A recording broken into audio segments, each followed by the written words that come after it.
Iya, Pak, betul sih. Lalu seperti itu kan. Pokoknya apa yang sudah diwariskan dari dulu sampai sekarang ya itulah kebenaran, Pak. Kebenaran ilmu pengetahuan loh ya, ini bukan kebenaran agama loh ya. Kebenaran ilmu pengetahuan. Jadi kalau ada informasi baru terkait dengan apa yang ada yang mengganggu pikiran saya, pasti itu salah, pasti itu sesat, pasti itu menyimpang, kan begitu ya? Stigma yang muncul seperti itu ya. Padahal teman-teman kan tidak pernah menelusuri segenap pengetahuan kita yang ada dalam otak kita, tabungan pengetahuan kita di dalam otak kita itu didapat dari mana? Ayo, didapat dari mana otak kita itu? Pikiran informasi terhadap segala sesuatu yang sampai pada pikiran kita itu didapat dari mana?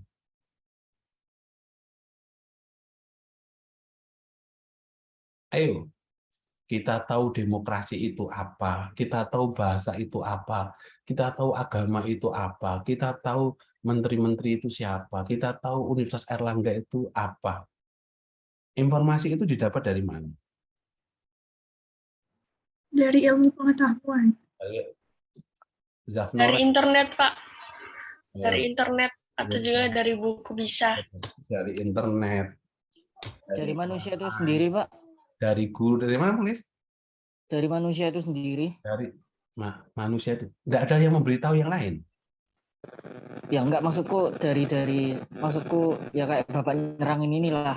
Saya Nah, darinya tahu dari sesama manusia, dari dari internet. orang lain kan, dari orang lain yang memberitahu tentang segala Ya. sesuatu itu kan. Pertanyaan saya adalah, pernah nggak teman-teman mencoba bersifat kritis? Jangan-jangan informasi yang diberikan itu salah.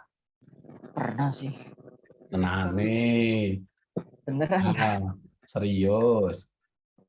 Iya, Pak, soalnya Jangan-jangan kita adalah orang yang tidak pernah bersikap kritis pada semua informasi yang masuk kita sejak SD, SMP, SMA.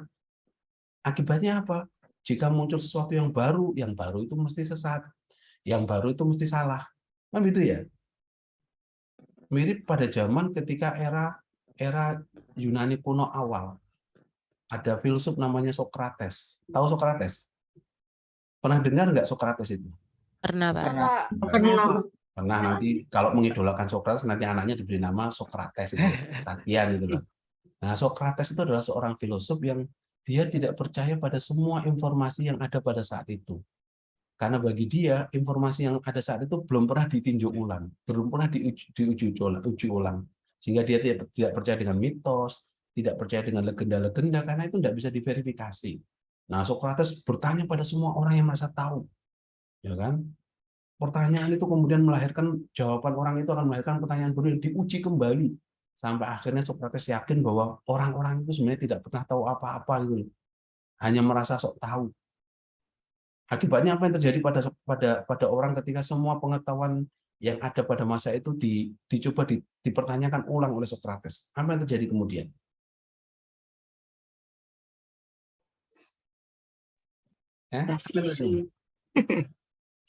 Apa yang terjadi pada Sokrates?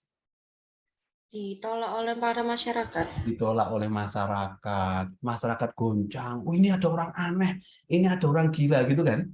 Ya kan? Ini ada orang gila. Ini ada orang nyeleneh. Ini ada orang sesat. Nah, sehingga Sokrates kemudian dihukum mati oleh penguasa tiran dengan cara minum racun. Ya kan? Pertanyaannya adalah, apakah apa yang dilakukan oleh Sokrates salah? Enggak, Pak. Tidak. Saya enggak sih. Ternyata Sokrates kemudian dibenarkan oleh muridnya namanya Plato. Ya kan? Dibenarkan lagi oleh muridnya namanya Aristotelian. Artinya apa? Sejak dulu masyarakat kita memang sudah terlanjur menerima segala sesuatu apa adanya. Sehingga ketika muncul sesuatu yang baru, maka yang baru itu dianggap persoalan.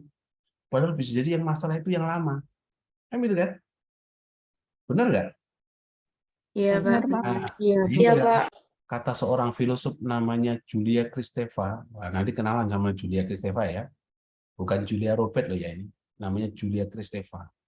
Julia Kristeva mengatakan pikiran manusia itu kalau dibongkar, dibuka, isinya cuma mozaik kutipan. Pikiran manusia itu kalau dibuka, biak, isinya cuma footnote, footnote, footnote, footnote, catatan kaki, catatan kaki, catatan kaki. Percaya nggak? Woi, Percaya nggak? Pengetahuan kita kalau dibuka isinya cuma mozaik kutipan. Nggak ada sesuatu yang sifatnya otentik dari pikiran kita. Semuanya kutipan. Pertanyaannya adalah, apakah kalian sudah pernah menelusuri kutipan itu? Jangan-jangan kutipannya salah, tapi dipercaya terus-menerus sehingga menjadi sebuah kebenaran. Sesuatu yang salah, tapi kalau dibenarkan oleh banyak orang, maka itu menjadi sebuah kebenaran baru. Percaya nggak? Percaya, Pak. Percaya, Pak. Mirip dengan kejahatan, banalitas kejahatan.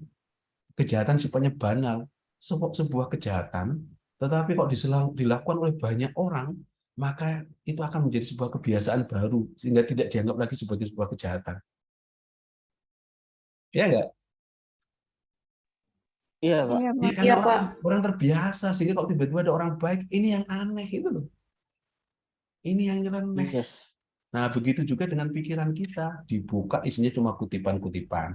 Ditelusuri, setiap pikiran kita punya trace, punya jejak. Ya kan? Kalau kita mengatakan demokrasi itu A, karena jejak kita sejak awal mengatakan demokrasi itu A.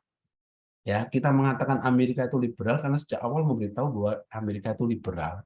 Kita tahu bahwa Iran itu Syiah ya karena sejak awal ada orang lain memberitahu bahwa Iran itu Syiah. Pertanyaannya adalah, apakah pernah kita bersifat kritis pada kutipan yang kita baca? Kutipan yang memberitahu kita. Dulu enggak pernah sih. kritis. Ya sekarang, setelah belajar filsafat. Setelah belajar filsafat, semuanya dipertanyakan ulang, kaget nanti orang tua kita. Enggak. Ini Mukhlis ini gara-gara kuliah Pak Listio Santoso jadi nyeleneh ini loh. Oh, kuliah. Enggak ada, Pak, enggak ada. Jadi sesat. Misalnya seperti ini. Kalau saya tanya, siapa penemu benua Amerika dalam sejarah peradaban dunia? Christopher Columbus.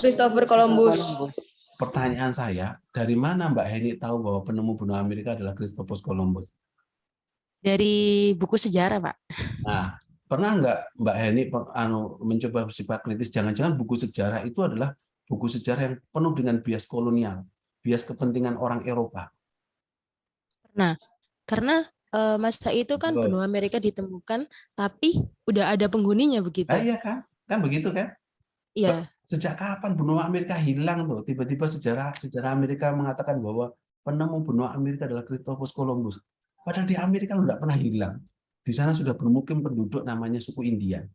Iya. Tapi kenapa buku-buku sejarah mengatakan penemu benua Amerika adalah Christopher Columbus dan semua orang di dunia percaya? Mungkin karena benua Amerika saat itu belum dikenal oleh orangnya di luar benua Amerika sendiri. Iya. Pertanyaannya itu bias kolonial nggak? Yes. Bias kolonial, karena ini mengatakan bahwa benua Amerika itu miliknya bangsa kulit putih. Gitu loh. Dan itu dilegitimasi sehingga ada orang lain datang, suku Indian itu suku asing, gitu loh. Padahal dia adalah orang di sana. Nah, itu namanya kalau kita bersifat kritis, maka informasi-informasi yang masuk pada kita ternyata bisa diuji ulang gitu loh kebenarannya itu loh. Ya kan? Kita selalu menyebut Arab Saudi, Mesir, Iran, Irak, Uni Emirat Arab selalu disebut sebagai negara Timur Tengah, kan gitu ya? Iya nggak? Iya, Pak. Coba buka peta dunia. Biar mereka ada di mana dari posisi kita?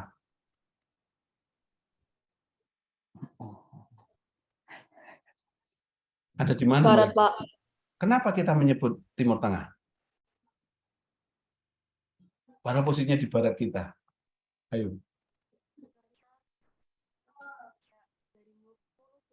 Halo, ayo. Dan ternyata kita membenarkan itu. Ya kan? Jangan-jangan itu bias pengetahuan yang disebut dengan kolonialisasi yang ingin mengatakan bahwa pusat peradaban itu ya Eropa Barat. Sehingga dari Eropa lah segala sesuatu ditentukan, mana timur, mana barat, mana utara gitu loh. Paham ya? Hai. Paham, Pak. Itu baru contoh sederhana loh ya. Belum contoh-contoh yang lain loh ya. Tugas filsafat membongkar struktur kognisi yang selama ini kita miliki dan merasa benar. Sehingga kalau saya bertanya dengan pertanyaan filsafat, maka saya semakin tahu bahwa sesungguhnya banyak dari kita tuh tidak pernah tahu apa-apa gitu. Wah, Iya, ini Pak. kuliah apa ini Pak? Gapleki koyo ngene. Padahal kuliah filsafat adalah kuliah tentang bagaimana struktur kognisi kita itu bekerja. Sehingga kita bisa punya, bagaimana kita bisa berpikir kritis, logis, mengambil kesimpulan dengan cara yang benar, rasional, bagaimana segala sesuatu yang masuk akal itu bisa diuji kembali. Nah, itu filsafat itu kayak gitu. Sehingga memang ini kuliah yang menggelisahkan. Ya kan? Menggelisahkan bagi orang yang merasa semua pengetahuannya sudah dianggap Benar. benar dan mapan, sehingga tidak berusaha untuk dikaji kembali, ya kan? Padahal struktur kondisi kita itu tergantung dari siapa yang memberitahu kita, ya kan? Dari sudut pandang yang berbeda, maka informasinya bisa berbeda. Nah, filsafat mengajarkan kita untuk bersifat kritis itu. Nah, nanti teman-teman sekalian, mungkin kalau kalian sudah membaca buku-buku filsafat ya nanti model kuliah kita kan ya problem based lah. Kita nanti teman-teman nanti sama-sama membaca sebuah kasus, kita diskusikan, ada forum diskusi di e-learning atau forum diskusi di kelas ini. Nanti kalau sudah offline kita diskusi total ya, kalau offline ya. Ya mudah-mudahan minggu depan sudah offline lah. Saya kuliah online juga tidak nyaman lah itu. Pilih offline atau online? Offline, Pak. Offline, Pak. Oh, serius pilih offline. Saya nggak percaya. Enak online Pak, sambil tiduran di rumah, nggak mandi pun nggak apa-apa, sambil makan nggak apa-apa itu. Online sinyalnya suka jelek-jelek, Pak. Jadi presensinya kadang. Kalau presensi sama saya itu kan hal yang gampang kalau presensi sama saya. Ketika PUSMI sudah dianggap masuk, sudah dengan sendirinya. Nah, kuliah kita nanti modelnya adalah problem posing education. Ada masalah, ayo kita bicarakan bersama-sama dengan pendekatan cara berpikir kritis. Masalah itu akan saya hadirkan semua terus teman-teman. Nanti bukunya ini Anda baca lah. Cari di toko buku di Surabaya itu apa sekarang ya? Jangan-jangan kalian nggak hafal toko buku ya? Gramedia, Pak. Apa nih Gramedia yo? Di Jalan Semarang banyak buku. Gramedia itu Windows shopping. Delok tok. Nah, engko tukune neng di Gramedia. Shopee. Nah, punya di Shopee atau di Jalan Semarang atau di Blauran. Ya kan? Di Gramedia Windows shopping saja, delok-delok. Nah, tetapi kan memang itu namanya lifestyle kok. Lifestyle itu orang membeli barang. Nanti kalian akan ketemu dengan seorang tokoh namanya simulacra itu Zhuang Baudrillard, tentang membeli barang itu tidak lagi karena persoalan kebutuhan, tapi karena ada fungsi sosial yang dihadirkan itu loh. Orang membeli barang. Ini nanti kajian kebudayaan dan itu menarik. Membeli barang itu tidak karena persoalan kebutuhan bahwa dia butuh itu loh. Dunia media massa sekarang malah justru ada iklan-iklan yang membuat semua orang merasa butuh atas barang itu. Sebenarnya kita nggak butuh, tapi karena iklan yang begitu luar biasa memombardir kita, membuat kita merasa butuh atas barang itu ya. Gitu ya. Bahkan membeli barang pun tidak lagi sebagai kebutuhan, tapi ada fungsi sosial dihadirkan. Membeli buku di Gramedia dengan membeli buku di Jalan Semarang, itu gengsinya lebih tinggi mana?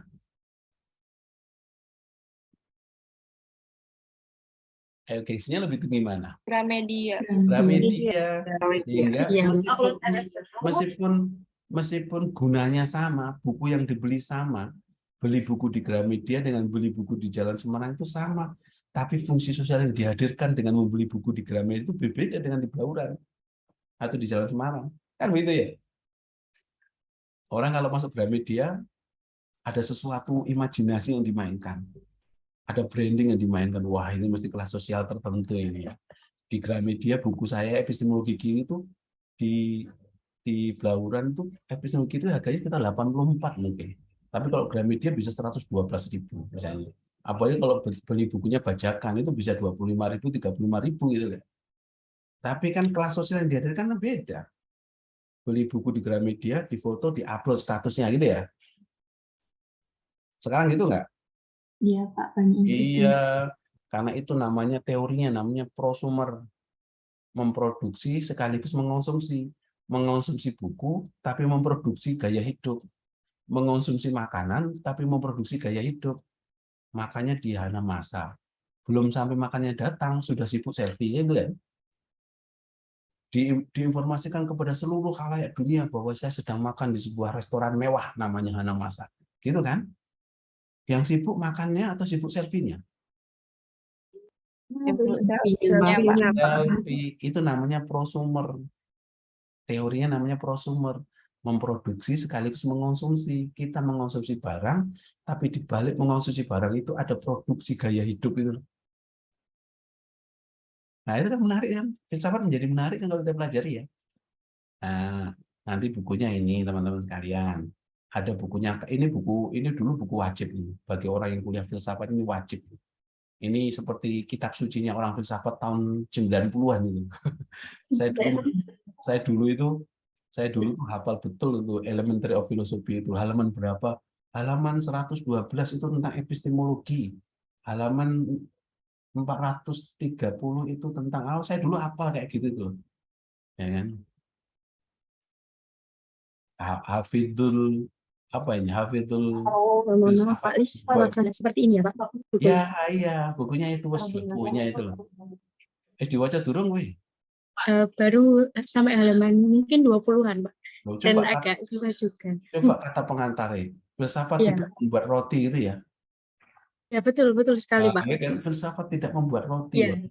Lah memang filsafat bukan tukang roti. Tapi filsafat menyediakan bahan bagaimana orang kemudian membuat roti dan sebagainya. Filsafat tidak bertanya berapa jarak antara Surabaya Sidoarjo, karena jarak Surabaya Sidoarjo itu tugasnya orang-orang teknik apalah, geografi, tapi membicarakan apa itu jarak itu tugas filsafat. Filsafat tidak bertanya tentang produk hukum apa yang dikeluarkan oleh Indonesia dalam rangka mengatur kesejahteraan sosial. Nggak butuh itu. Tapi filsafat bertanya apa itu keadilan dalam produk hukum. Kan gitu ya? Ya, makanya di Fakultas Hukum itu ada namanya filsafat hukum. Orang yang kalau memproduksi hukum harus paham apa itu keadilan. Bagaimana mungkin orang bisa membuat hukum kalau dia nggak paham keadilan? Jadi kalau dengan demikian filsafat bicara apa ya kalau dengan demikian? Filsafat nggak ngomong jarak, tapi apa itu jarak? Filsafat tidak ngomong tentang produk hukum, tapi apa itu keadilan? Filsafat tidak ngomong tentang sistem politik, tapi filsafat bertanya apa itu politik, apa itu negara, ya kan? Psikologi bicara tentang kepribadian manusia, tapi siapa itu manusia? Tugas filsafat. Filsafat tidak bertanya tentang persoalan EYD, ejaan yang disempurnakan, tapi filsafat bertanya tentang apa itu bahasa, apa relasi bahasa dengan budaya. Jika dengan demikian filsafat bicara apa terusan? Apa Olis? Filsafat bicara apa saja, Pak? Segala sesuatu dibicarakan oleh filsafat. Atau filsafat itu seperti mencari kucing hitam di tempat yang gelap sekali, sementara kucingnya nggak ada, Pak. Gitu ya? Apa yang kalian paham tentang filsafat?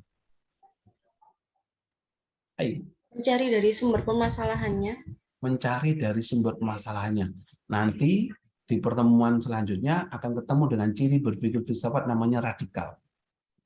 Ya, radikal itu jangan dipahami negatif sebagaimana gerakan radikal loh ya.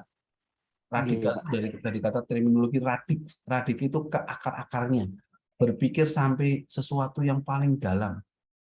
Berpikir sampai sesuatu yang paling jadi akar. Kalau ada bau bangkai tikus, bukan dengan menutup hidung bahwa bau bangkai tikus itu hilang. Menutup hidung itu tidak menghilangkan bau bangkai. Ya kan? Karena substansi bau bangkainya masih ada. Berarti akar persoalan dari bau bangkai ini apa? Itu filsafat.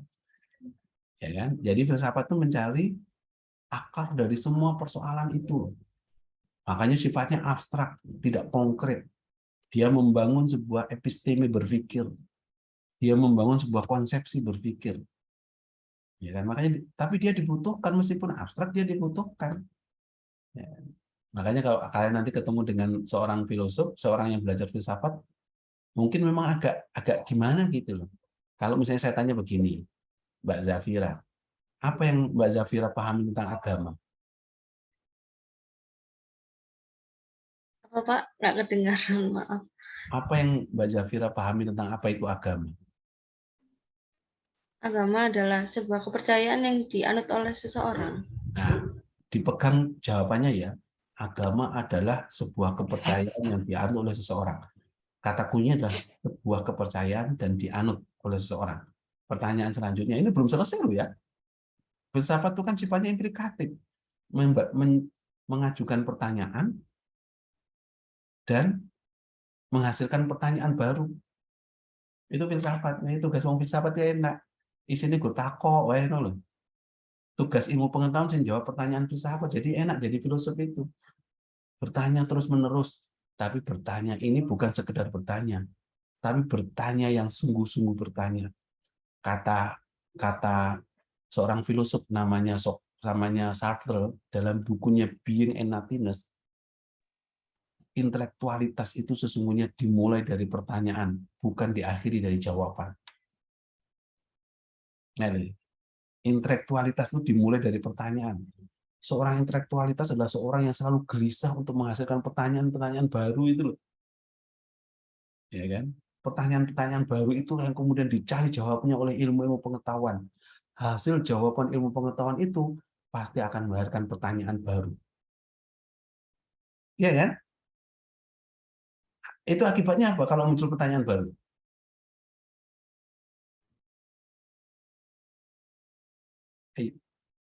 Akibatnya apa? Implikasi dari munculnya pertanyaan baru apa implikasinya? Mencari tahu. Mencari tahu, ilmu pengetahuan selalu bersifat dinamis. Ya kan? Ya kan? Hasil ilmu kan tidak statis, tapi akan memunculkan sebuah kebaruan. Nah, memunculkan sebuah kebaruan itu karena ada pertanyaan-pertanyaan itu loh. Ya kan? Makanya kalau Zafira mengatakan agama adalah sebuah kepercayaan, dipegang dulu. Pertanyaan saya selanjutnya adalah, kira-kira hedonisme itu agama atau bukan? Ateisme itu agama atau bukan? Wah, mulai kacau ya pertanyaan ini. Ya Allah, astagfirullah, nanti sholat istighfar nanti. Astagfirullah, kok ono dosen sing koyo ngene iki ya Allah, ampunlah dosa-dosanya ya Allah, gitu kan ya. Ayo. Ini bermula dari jawabannya Mbak Safira loh ya. Agama adalah sistem kepercayaan. Berarti kalau orang percaya terhadap sesuatu, maka itulah agama. Iya enggak? Seperti itu enggak? Enggak. Loh terus, sakar PDW itu kan. Ya Kalau enggak, maksudku pendapatku bukan itu. pendapatmu gimana, Mukhlis? Agama itu kayak sebuah apa ya? Bukan lebih ke kepercayaan sih, cuman segala sesuatu yang ya benar kepercayaan, cuman itu sifatnya kayak ada yang disembah gitu loh. Ya prinsipnya kepercayaan dan ada yang disembah ya. Iya. Nah, Jadi tapi itu ateis juga kan kayak enggak. ateis gimana? Ateis gimana? Saya tanya, ateis gimana? Ateis kan kayak ya udah dia kayak nggak percaya itu tuh nggak percaya adanya Tuhan karena nggak bisa dibuktikan ya yes, kayak gitu. Karena penjelasannya mengatakan ateisme adalah sebuah kepercayaan yang sebuah aliran yang tidak percaya. Tapi kalau Ya, menerjemahkan ateisme adalah sebuah kepercayaan bahwa Tuhan itu tidak ada, gimana saya mengatakan? salah. Ayo. Terminologinya menggunakan kata negasi sih, gitu loh. Ini yang terjadi kita itu membangun sebuah definisi dan menolak definisi yang lain kecuali apa yang kita definisikan. Kita cenderung seperti itu. Ya kan? Nah, tugas filsafat adalah mari kita bincang kembali definisi konsep-konsep itu loh. Jangan-jangan konsep-konsep definisi-definisi itu masih ada sesuatu yang perlu diubah kembali itu loh. Supaya kita tidak bersifat diskriminatif, supaya kita tidak bersifat parsial, supaya kita bisa memahami segala sesuatu secara berkeadilan dan komprehensif. Itu baru satu persoalan, nanti filsafat akan ketemu dengan banyak persoalan lain yang semakin mengganggu pikiran kita itu. Ya Allah, kok lagi koyong ini diganggu. Gitu. Nah, bukunya nanti itu. Ketemu bukunya Katsop, ketemu bukunya Listiono Santoso. Listiono itu endi sih? Bapak Sopo. Bapak dosen kita Jenengan, Pak. bersama. Berarti saya milih bersama. Berarti saya ruang publik dong. Semua dimiliki bersama gitu. Mana Listiono Santoso ini? Jenengan, Pak. Jenengan itu yang mana? Bapak Listiono Santoso yang sekarang sedang mengajar filsafat di kelas A1. Listiono Santoso yang ada di hadapan jenengan dengan Listiono Santoso yang mengajar filsafat itu identik atau serupa? Serupa. Nah, Seru. kalau serupa itu halnya dua, kalau Serupa. identik itu halnya satu. Ya, itu kan yang sepele-sepele ini kan bingung loh. Ini logika berpikir.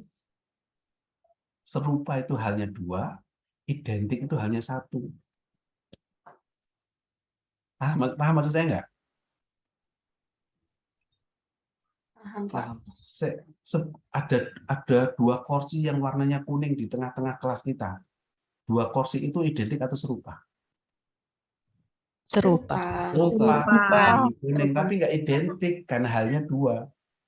Nah, yang seperti itu, wah, logika berpikir kayak gitu. Berarti kalian nanti belajar filsafat itu untuk membangun kesadaran berpikir sehingga kritis. Pertanyaanmu salah, pernyataanmu salah. Wah, orang lain kemudian akan, oh iya. Sehingga kita paham sesungguhnya. Misalnya seperti ini, pernyataan seperti ini. Setiap pembangunan selalu menghasilkan, setiap perubahan selalu ada korban dari perubahan. Atau setiap pembangunan ada penggusuran. Pertanyaannya adalah, apakah penggusuran itu keharusan pembangunan atau keniscayaan pembangunan? Keniscayaan. Kenapa disebut keniscayaan? Soalnya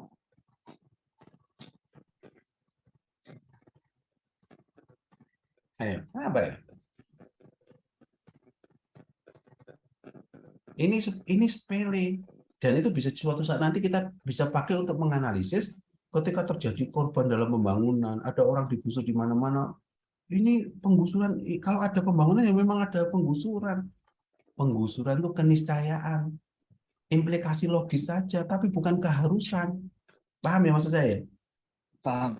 Artinya apa? Kalau suatu saat ada pembangunan, nggak harus ada penggusuran. Bahwa kemudian ada penggusuran, itu implikasi logis saja. Jadi teman-teman harus bisa memilah antara apa yang disebut dengan keharusan dan apa yang disebut dengan keniscayaan sejarah. Itu semuanya diajari dalam, kita belajar dengan cara berpikir ini loh. Nanti kita akan belajar logika-logika kayak gitu loh. Ya, supaya kita tidak terjebak pada sesat pikir itu loh. Ya. Kalau habis kencing harap disiram. Itu kan perintah yang salah itu. Yang disiram itu air kencingnya atau orangnya itu. Sering lihat nggak kayak itu tuh? Sering dengar nggak? Sering, Pak. Sering, Iya. Pak. Naik motor nggak boleh pakai HP. Lu ya bener, naik motor mau pakai HP. Ya kan? Ketika Jumatan ada perintah yang bawa HP harap dimatikan. Lah yang mau dimatikan orangnya atau HP-nya? HP-nya. Ya, tapi kan perintahnya salah. Logika berpikir ini seringkali ada. Nah, nanti kalian ketemu dengan filsafat dengan kayak gitu. Ini bukunya ya. Bukunya Listiono Epistemologi Kiri. Ini kelihatannya nanti akan berubah. Kemarin saya baca ini kelihatannya besok itu akan gini besok itu. Kelihatannya akan seperti itu besok. Jadi dapat A itu kalau sudah 86, bukan 75 lagi. Waduh. Kelihatannya seperti itu. Karena kebetulan kemarin saya membaca profil pedoman pendidikannya itu. Kalau saya sih jangan 86, Pak, tapi 100 baru A, 100 ke atas baru A gitu saya bilang gitu. Nah, kenapa? Karena nilai A itu nilainya Tuhan, Pak. Nilai kesempurnaan, Pak. Yang kedua, nilai AB itu nilainya para nabi dan rasul yang mendekati kesempurnaan.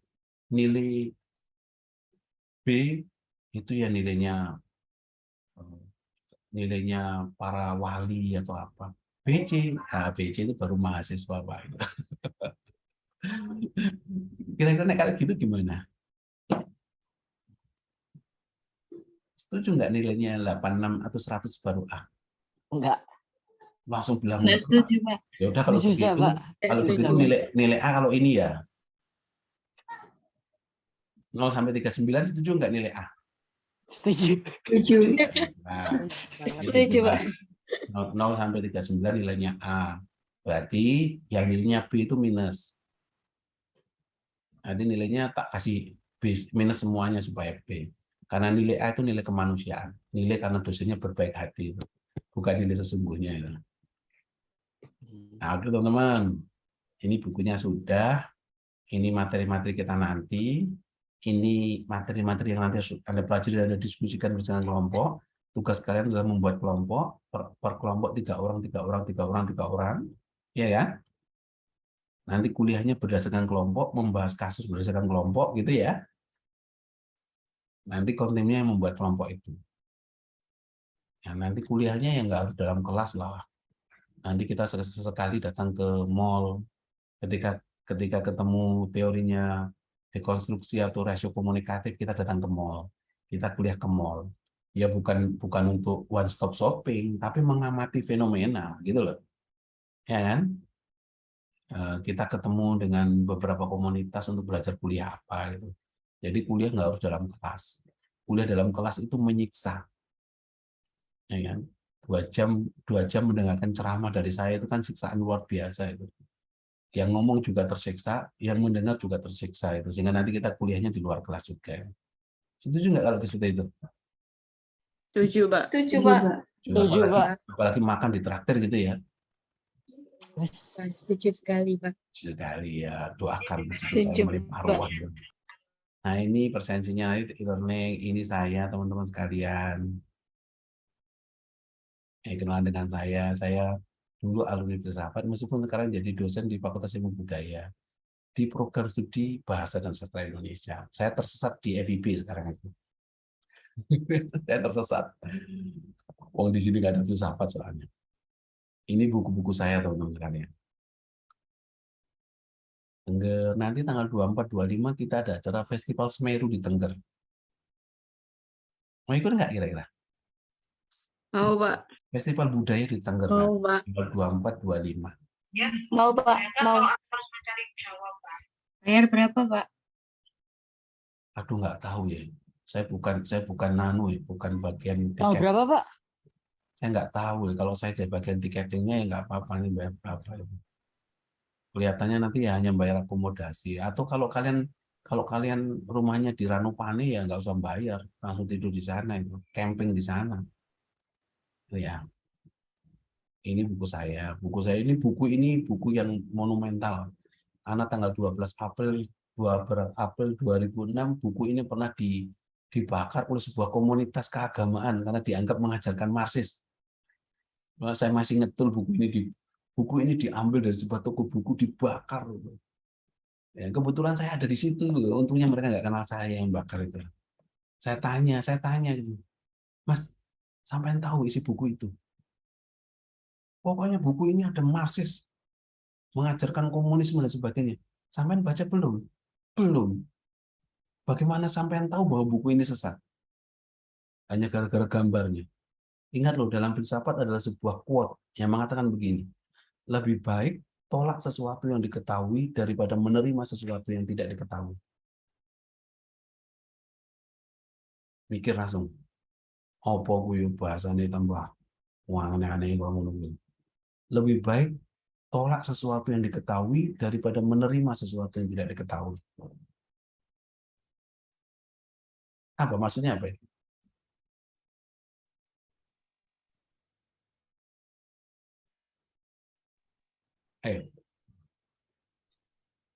Sehingga kasus pembakaran buku itu saya tulis di Kompas, judulnya Stigmatisasi dan Vandalisme Dunia Pemikiran.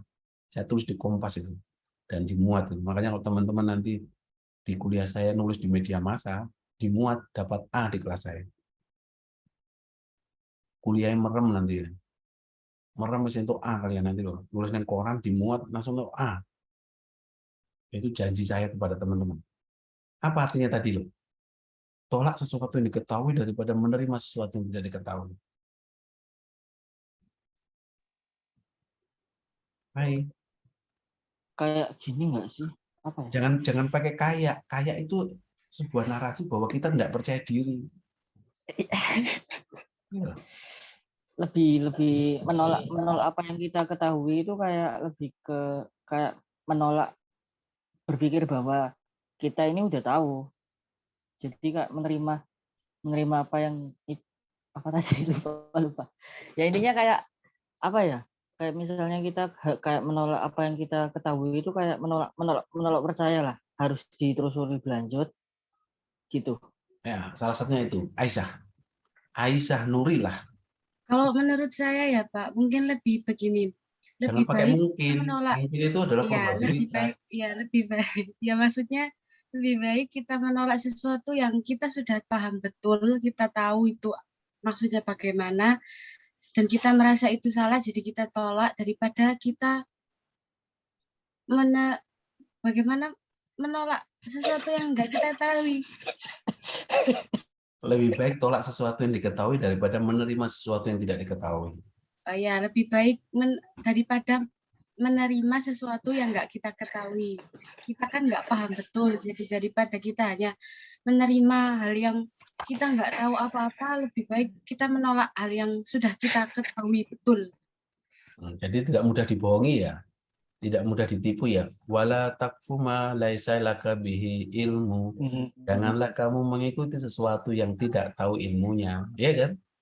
Iya. Tapi sekarang banyak orang ditipu oleh sesuatu yang dia nggak tahu. Gitu loh. Menolak Marxis. Wow, Marxis brengsek, Marxis kurang ajar. Ternyata dia Marxis yang paling soleh. Ya. Menolak kapitalisme. Banyak nggak mahasiswa? Wah, ya tolak kapitalisme eksploitatif, kapitalisme brengsek, kapitalisme menghisap kaum buruh. Tapi ternyata gaya hidupnya lebih kapitalis daripada kapitalisme yang dia tolak. Ada nggak yang seperti itu?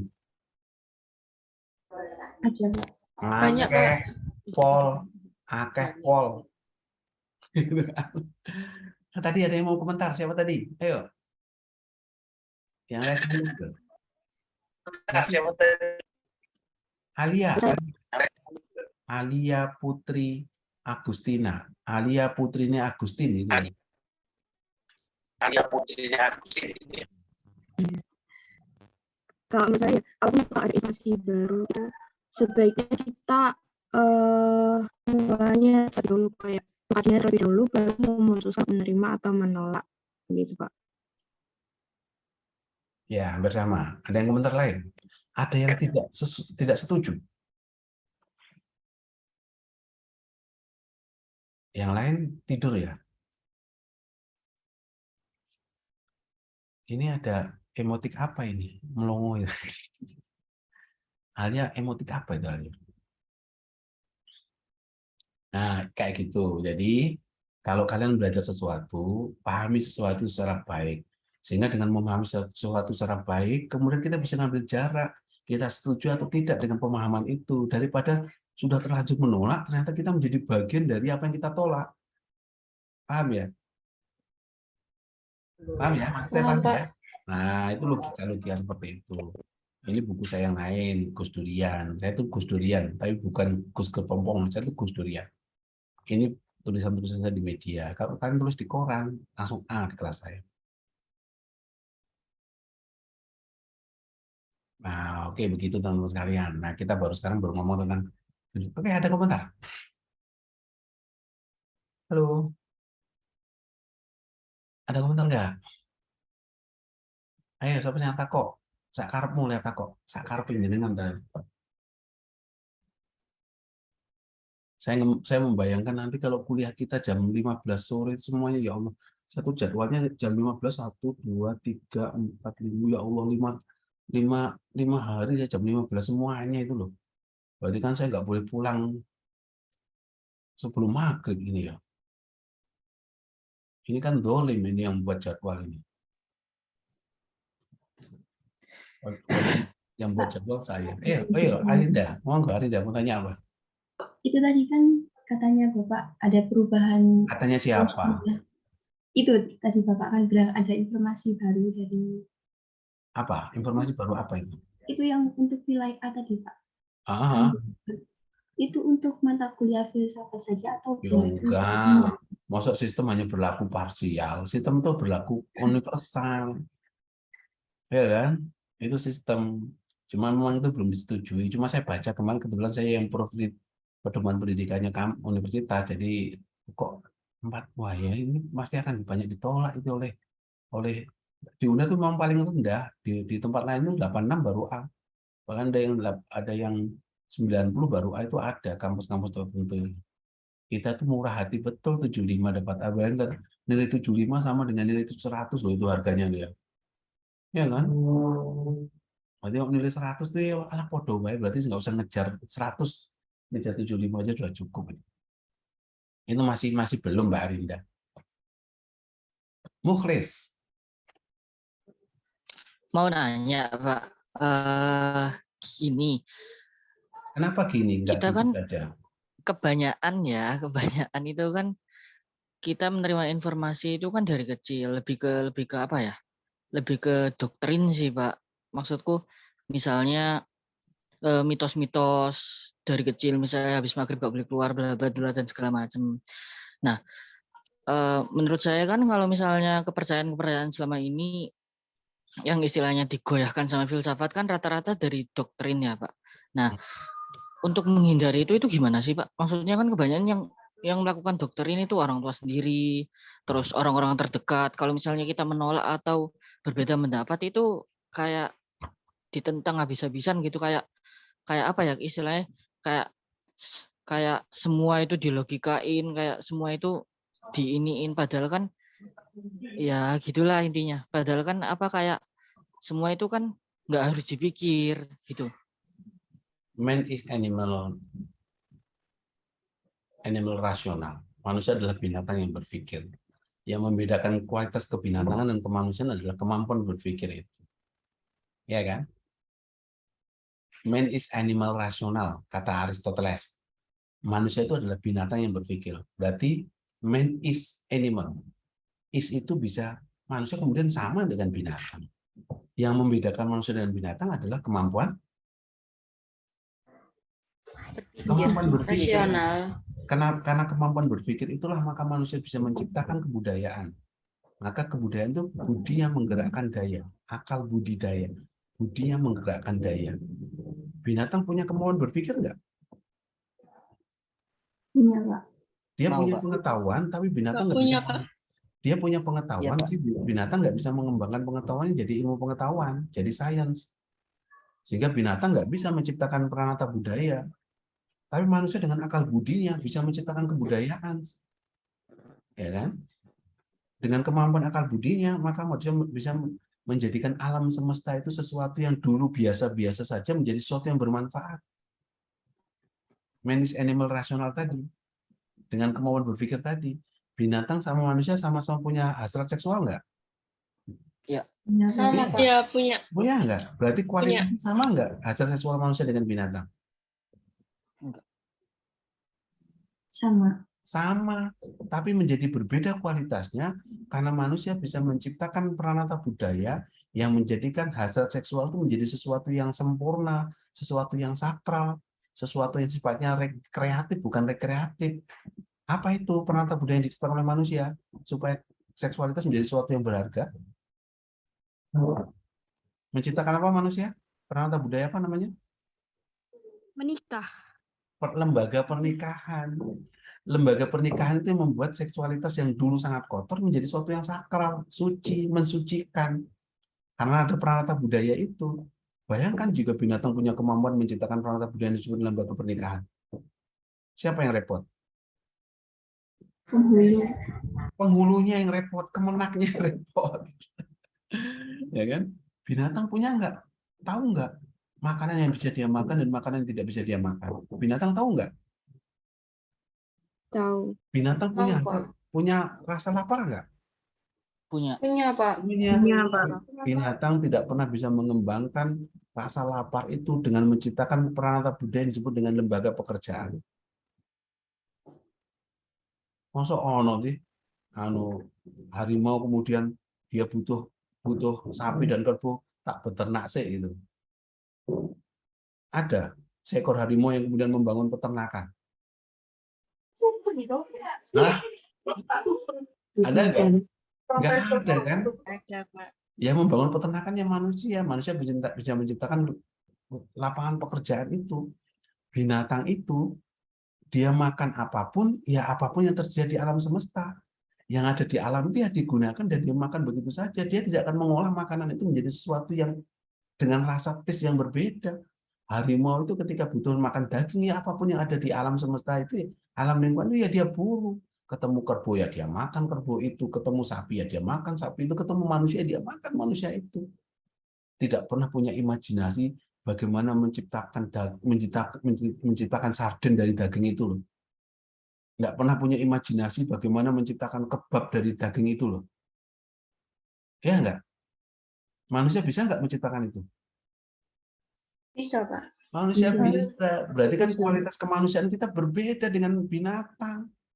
Makanya kenapa kemudian kita tidak percaya pada mitos, kita tidak percaya pada legenda. Mitos dan legenda hanya dipercaya sebagai sebuah pedoman kehidupan, tapi nggak bisa diverifikasi kebenarannya itu loh. Paham? Paham, Pak. Akal budi kita lah yang menelaah itu. Ada legenda Sang Kuryang. Yang tahu legenda Sang Kuryang? Tahu. Tahu, Pak. Tangkuban Perahu kan, itu mitos Tangkuban Perahu kan. Sang Kuryang yang marah ketika dia menikah dengan seorang perempuan yang ternyata perempuan itu adalah ibunya, ibu kandungnya, yang menolak untuk digauli dan sebagainya. Akhirnya Sang Kuryang marah, nendang perahu, perahunya balik jadi Gunung. Bukit. jadi gunung namanya. Gunung Tangkuban Perahu. Nah, perlu nggak ilmu pengetahuan kemudian menelusuri apakah benar sih Tangkuban Perahu itu dari kemarahan Sang Kuryang yang nendang perahu itu? Perlu nggak? Enggak masuk Enggak, akal. Pak. Kalau diverifikasi nggak ketemu. Itu kan ketika akal budi manusia masih sangat sederhana sehingga dia menciptakan segala sesuatu berdasarkan kisah. Manusia dulu itu ketika menjelaskan segala sesuatu bukan berdasarkan ilmu pengetahuan tapi berdasarkan dengan sebuah kisah. Kisah itu bisa dipakai sebagai sebuah pedoman tapi sulit untuk dibuktikan kebenarannya. Sorry, karena sudah menua, jadi bicara sedikit langsung batuk. Ini orang yang tua sebelum waktunya itu kayak gini. Orang yang tua secara prematur itu. Nah, tahu legenda Malem Kundang? Tahu. Tahu, Pak. Ada seorang anak yang dikutuk ibunya jadi batu gara-gara durhaka. Perlu nggak teknik geologi kita kerahkan ahli-ahli teknologi seluruh dunia untuk membongkar seluruh batu yang ada di Minangkabau untuk menemukan Malem Kundang? Tidak, Pak. Tidak. Perlu nggak? Tidak perlu.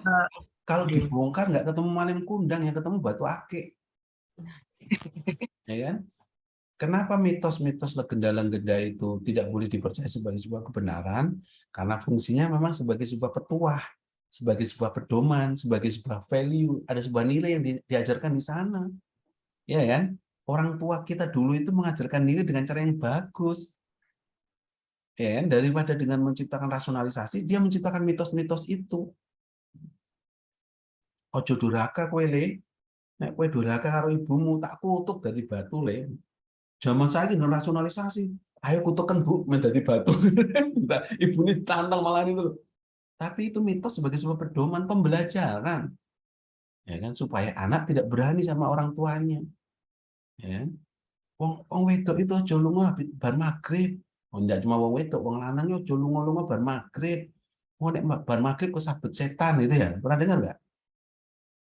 Iya, Pak. Karena itu kan pedoman kehidupan supaya apa? Supaya orang maghrib itu ya di rumah beraktivitas ibadah sampai isya, kalau orang yang beragama Muslim istirahat dan sebagainya. Orang keluyuran yang dindi. Tapi sekarang saya keluyuran ya Pak. Kenapa? Lah kuliah saya sampai jam 6 sore loh Pak. Saya kalau pulang sampai rumah itu jam 8 malam, setengah 7 malam, bayangkan itu. Berarti legenda itu salah ya Pak ya. Harusnya normalnya jam kerja ya jam 4. Tapi jam 4 lagi kuliah Pak. Jadwal saya kuliah. Berarti yang salah siapa ini Pak? Hah? Inilah masyarakat industrialis itu. Kalau kalian ketemu di masyarakat agraris akan berbeda. Masyarakat agraris itu adalah masyarakat di mana mereka punya ruang dan waktu yang cukup banyak. Mereka mau di sawah itu kan kapanpun dimanapun kan. Ada surup, surup laut. Wayai maghrib pulang mereka berbondong-bondong cuci tangan, cuci baju, mandi. Allahu Akbar, maghrib nang masjid. Nah, ini masyarakat industrialis, hidupnya di bawah jam kerja. Jam 4 lagi mulai. Kuwi nek neng pabrik, neng kampus jam 4 lagi ngajar. Bayangno itu. Engko mulai bar maghrib, Pak. Maksud saya kemudian nunggu sampai isya, sampai di rumah kan saya sampai semakin malam, Pak. Kapan saya istirahat? Sehingga bulan yang lalu, Ramadan yang lalu, saya itu hampir semua buka puasa saya itu di jalan itu loh. Kalau nggak di rest area, ya di Jalan Ahmad Yani itu loh. Buka puasa saya itu. Jadi kan akibatnya kemudian ya nggak tarawih ya di rest area tarawih itu. Atau di dekat-dekat jalan raya itu karena masyarakat industrialis. Jadi Mahmufles, mitos legenda itu sebagai sebuah pedoman kehidupan.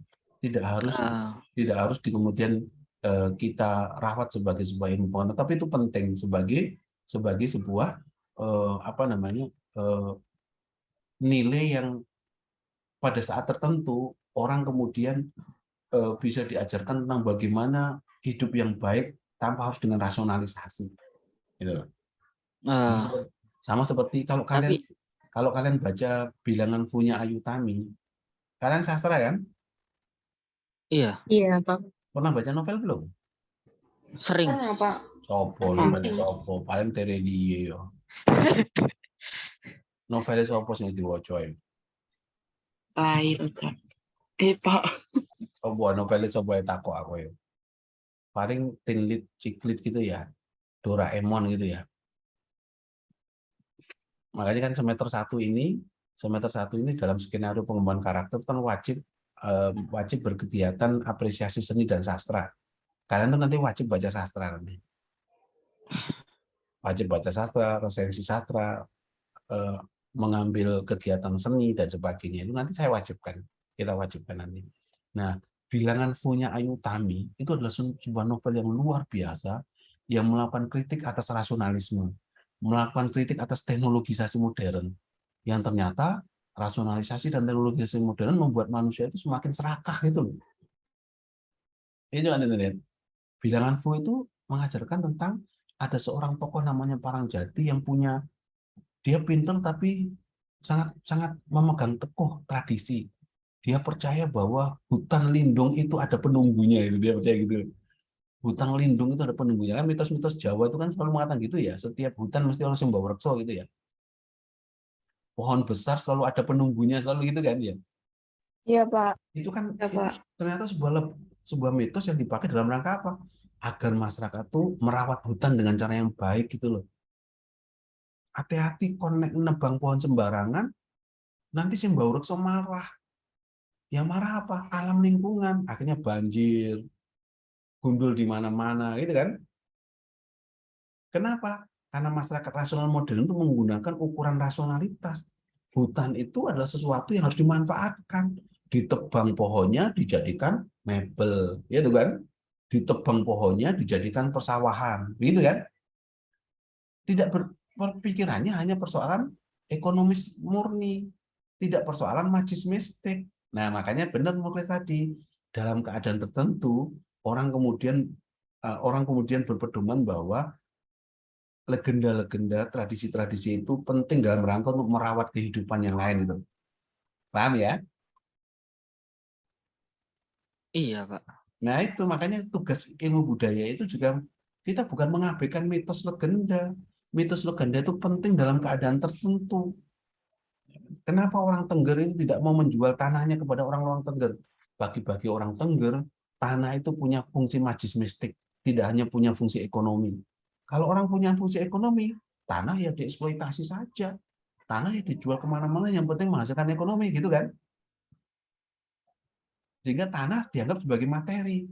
Tapi bagi orang masyarakat tertentu, tanah tidak hanya berfungsi materi, tapi tanah punya kepentingan magis mistik, karena di sana ada tanah leluhur kita, ada tradisi kita, ada adat istiadat kita itu. Makanya orang Tengger nggak boleh menjual tanah ke sembarangan orang. Nah, dalam keadaan tertentu, itu penting dan bagus. Nah, tugas Fakultas Ilmu Budaya adalah mengeksplorasi nilai-nilai yang sangat moralis, sangat humanis itu. Bahwa segala sesuatu didekati dengan rasional, tapi dalam kondisi yang lain kita harus bijak melihat segala sesuatu dengan cara yang arif itu. Rasionalisasi bisa macam-macam, bahkan rasionalisasi mitologis pun bisa dilakukan. Nah, tugas filsafat itu seperti itu, Mas Mukhlis. Misalnya seperti ini. Kalian tahu cangkruan? Tahu, Pak. Iya, Bagi banyak orang, cangkruan itu negatif atau positif? negatif, Pak. Negatif. Iya, karena sudut pandangnya kalian. Positif. Nah, Tergantung. coba kalian baca tulisan saya tentang fenomenologi cangkruan, menelanjangi kemunafikan itu. Saya riset tentang cangkruan 1 tahun penuh loh. Meneliti tentang orang cangkruan itu. Nah, ternyata kemudian kalau kita membaca sesuatu dari sudut pandang yang berbeda, maka hasilnya pasti arif, pasti bijaksana itu. Tapi kalau memandang segala sesuatu dari sudut pandang kita, semuanya salah. Iya enggak? Iya, Pak. Benar enggak? Iya, Pak. Sama seperti Iya. gini. Kita selalu menyebut suku di luar kita, suku terasing, suku asing. Iya kan? Suku Dayak, suku asing, suku Papua, suku asing, suku Asmat, suku asing, suku. Tapi kalau sudut pandangnya dibalik, siapa yang asing? Kita yang asing. Kita sendiri. Kita yang asing. Kita kan? Berarti kan segala sesuatu harus diletakkan dalam sudut pandang yang berbeda kan? Paham maksud saya? Paham. Paham, Pak. Kalau segala sesuatu diletakkan dari sudut pandang yang berbeda, mesti hasilnya adalah sebuah kearifan hidup. Sehingga ketika melihat orang cangkruan, oh ternyata cangkruan adalah sebuah keniscayaan dari masyarakat industrialis. Kenapa keniscayaan? Bukan keharusan loh ya, keniscayaan loh ya. Kenapa keniscayaan? Karena masyarakat industrialis adalah masyarakat yang hidupnya sudah penuh dengan kompetisi hidup, penuh dengan jam kerja. Jam 6 harus berangkat, masuk kantor jam 7, jam 4 harus pulang, sampai di rumah macet, sampai di jalan macet, sampai di rumah jam 8 malam, besok pagi melakukan aktivitas yang sama kan? Iya enggak? Setiap hari mereka melakukan aktivitas yang sama, sehingga mereka butuh ruang, butuh jeda untuk sekedar menghela nafas, butuh jeda untuk sekedar melakukan relaksasi diri. Makanya kenapa konsep weekend itu hanya ada di masyarakat industrialis? Ada nggak masyarakat agraris weekend? Kalau kalian ketemu dengan orang tua kita yang petani, dengan teman-teman di kampung, ayo weekend itu, ada nggak? Jarang, Pak. Karena weekendnya setiap saat, ya kan? Ruang bertemunya setiap saat. Sementara kalau orang yang hidup di kota-kota besar, masyarakat industrialnya adalah masyarakat yang sudah penat dengan kompetisi hidup, nggak ada jeda mereka ini. Sehingga masyarakat agraris itu masyarakat yang setiap orang punya hajatan, semua orang sibuk. Coba lihat di kampung-kampung itu loh. Kalau ada orang punya hajatan kan KB tetangga sih ikut sibuk ya. Iya. Ikut Iya, bawa Pak. Iya, Pak. makanan, Iya. ikut bawa fisik, ikut membantu secara fisik, bahkan ada yang membantu secara finansial. Tapi kalau masyarakat industrialis, kalau ada hajatan, catering. Iya kan? Catering di gedung-gedung. Kenapa? Karena mereka memang mau praktisnya. Mereka tidak mau ribet dan merepotkan banyak orang.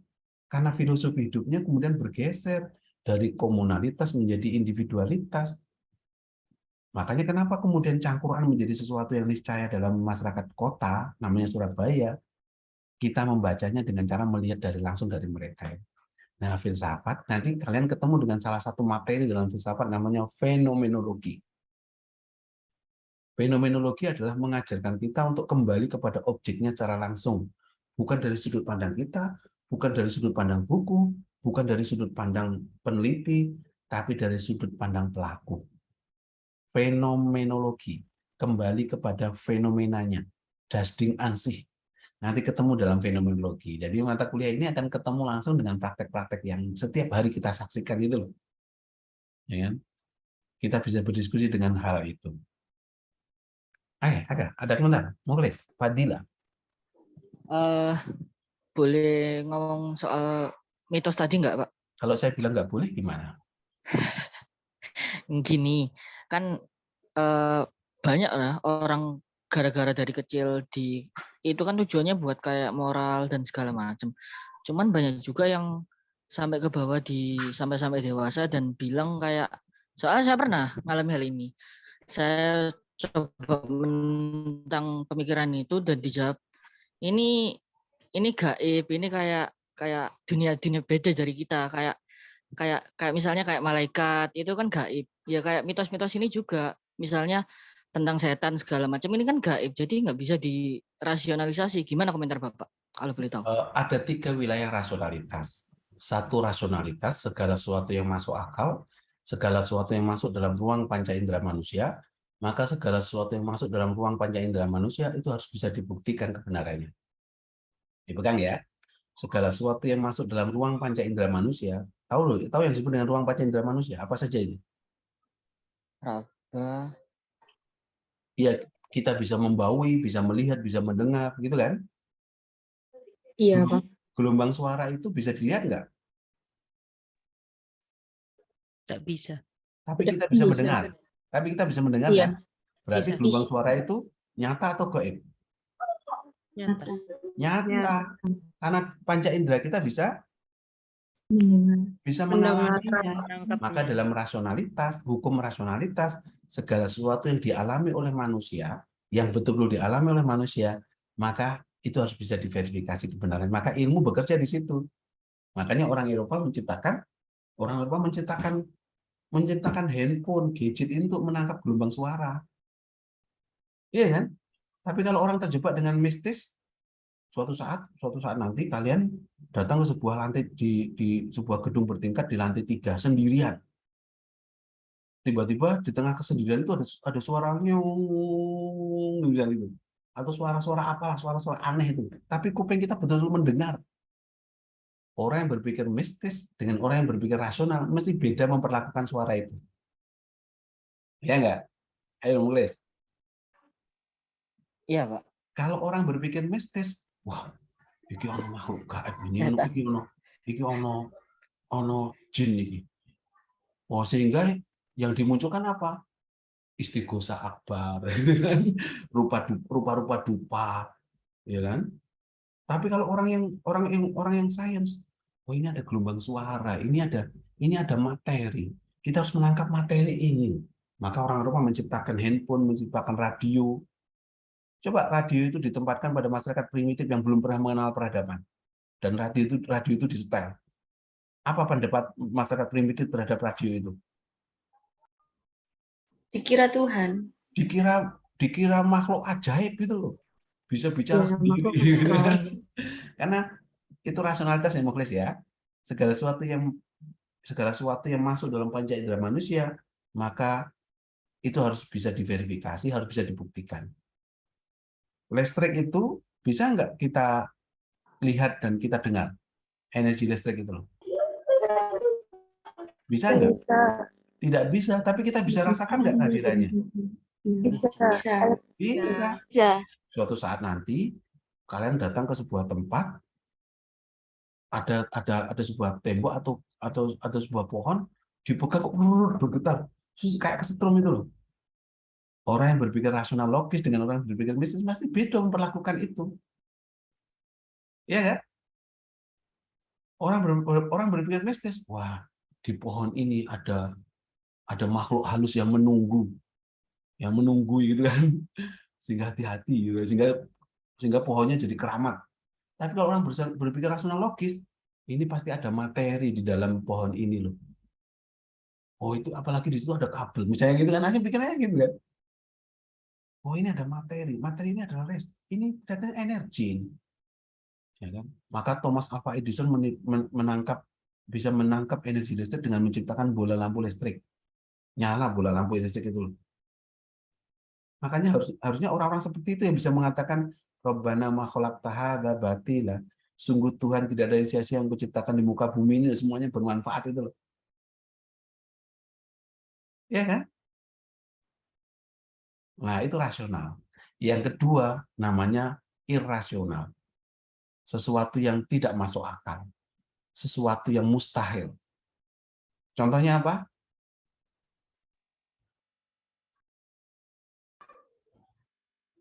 Mukjizat. Kalau mukjizat nanti saya masukkan dalam non rasional bagi orang yang punya agama ya. Oh. Bagi orang yang punya agama loh, karena terminologi ini kalau bagi orang yang tidak punya agama ya itu ya nggak bisa dibuktikan gitu loh. Irasional adalah sesuatu yang mustahil, tidak masuk akal. Contohnya apa? Ya legenda-legenda tadi, mitos-mitos tadi. Bagaimana terjadinya Bukit Tengger? Bukit Tengger terjadi karena perkawinan antara Roro Anteng dan Joko Seger. Roro Anteng adalah putrinya Prabu Brawijaya. Joko Seger adalah putrinya seorang pandita yang hidup di Penanjaan. Dua kasta itu menikah yang tidak disetujui oleh alam semesta. Pernikahan Roro Anteng dan Joko Seger menjadikan Roro Anteng Joko Seger jadi Tengger. Itu mitos kejadiannya Gunung Tengger. Ya, mitos itu masih dipercaya sebagai sebuah pedoman di sana. Tapi kan nggak perlu kita rasionalisasi. Wong itu irasional. Ya enggak? Itu Iya, irasional. Pak. Itu nggak masuk akal. Ya kan? Kalau misalnya suatu saat kalian mandi di sebuah tempat, mandi neng dia enak ya. Neng Pacet itu ada pemandian air panas ya. Iya, Pacet ya. Orang-orang Iya, Pak. sekarang pasti tahu. Iya, Bang. Orang datang ke Pacet mandi air panas. Yang kebetulan yang mandi itu punya penyakit kulit. Ya, taruhlah kalian lah, jangan saya. Kalian lah punya penyakit kulit. Suatu saat mandi di air panas. 7 hari 7 malam mandi kungkum di air panas itu. Hari ke-7 ternyata penyakit kulitnya sembuh. Orang yang berpikir rasional logis dengan orang berpikir mistis pasti beda memperlakukan kesembuhan tadi. Iya enggak? Halo, Iya, Muklis. Pak. Iya, Terus Pak. turu malahan Muklis ini. Tahu artinya turu, Muklis? Muklis aslinya mana? Surabaya, Pak. Oh, Surabaya ngerti lah, turu ya ngerti lah. Maksudnya saya nyebut Muklis nembe tilem dia nggak pas.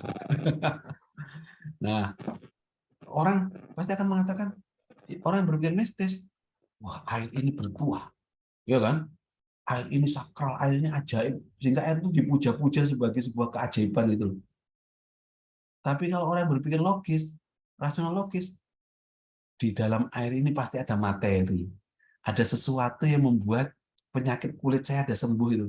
Diambillah air itu, dibawa ke laboratorium, diteliti, ketemu bahwa ternyata di dalam air itu mengandung zat material, namanya zat kimia, namanya zat belerang misalnya kan gitu ya, sulfur misalnya.